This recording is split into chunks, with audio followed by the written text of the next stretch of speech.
students, welcome back. Now we were learning a very interesting story. What did we see? We were learning about a boy whose name is Taro.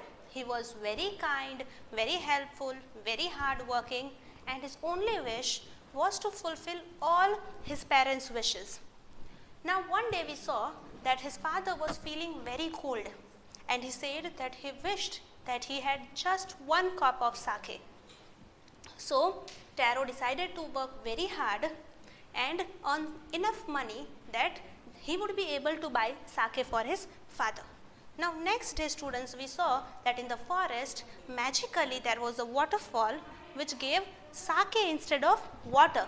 This made Taro very happy. He was finally able to get sake for his parents. So he filled a pitcher. What is the meaning of pitcher? A pot. He filled a pot with sake and brought it home.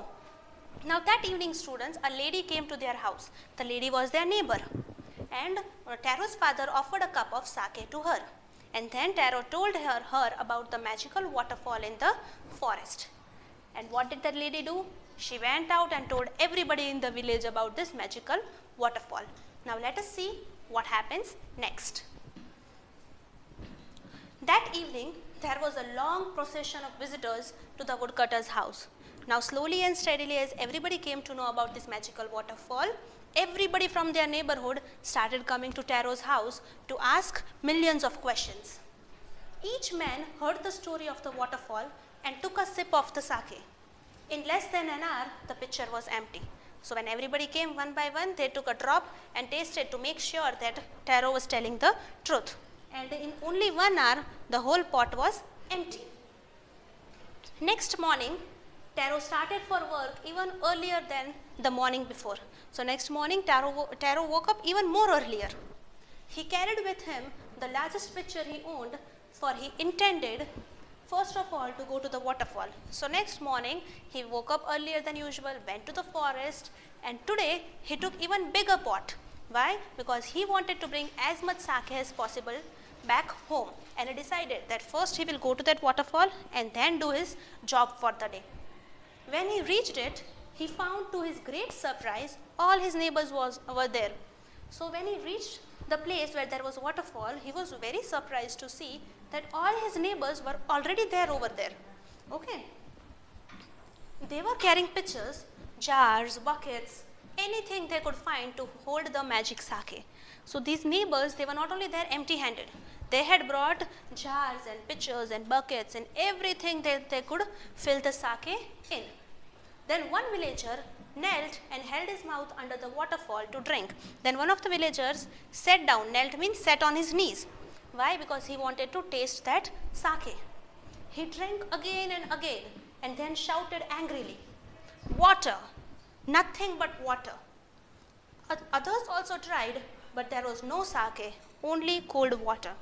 So these villager students, the neighbors of Taro, were very greedy people. So when they reached over there and they tried drinking water from the waterfall, they thought that they were going to taste sake. But what was it really? It was just water. And this made them very angry because because Taro was receiving sake. But when they were trying, they could taste only water. There was no sake for them. "We have been tricked," shouted the villagers. Tricked means deceived, cheated. They said that Taro told us lies. There is only water over here. There is no sake. "Where is Taro? Let us drown him in this waterfall." So they were very angry. They said that Taro lied to us. "Where is he? Let us bring him here and drown him." Drown means duba dena. Let us drown him in this waterfall.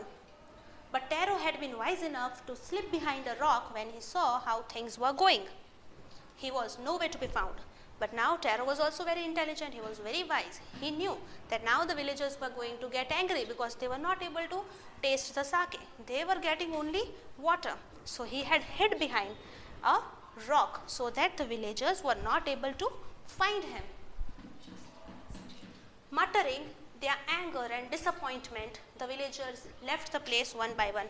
Now they were not able to get sake, so they were very angry. They kept on muttering. Muttering means keep on speaking ill things. They kept on speaking and then they left one by one because they were not getting anything out of here. Taro came out from his hiding place. Was it true? he wondered, was the sake a dream? So now he was also confused because yesterday he had got sake, but today there was only water. So was this possible? Was this true? Was he dreaming? He was very confused. Once more, he caught a little liquid in his hand and put it to his lips. It was the same fine sake. So now, once again he went to the waterfall, took some in his hands and started drinking. And what was it? It was sake. So what is happening here, students? When the villagers were tasting, it was water. And when Taro was tasting, it was sake. How is this even possible, students? To the thoughtful son, the magic waterfall gave the delicious sake. To everyone else, it gave only cold water. See, students, now this was a magical waterfall. It gave water to greedy, normal people who were just thinking about themselves. But Taro, he was very thoughtful, he was very kind. So to Taro, there was sake, which means that this was a magical waterfall. It did good to only good people. The story of Taro and his magic waterfall reached the Emperor of Japan. He sent for the young woodcutter and rewarded him with 20 pieces of gold for having been so good and kind. Now slowly and steadily, students, the story began to spread everywhere.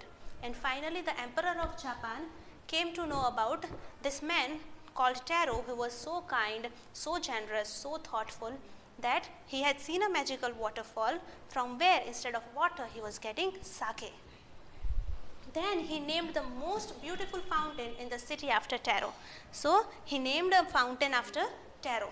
This, said the emperor, was to encourage all children to honor and obey their parents. So why did the emperor do this, students? He did this so that the children came to know about this story.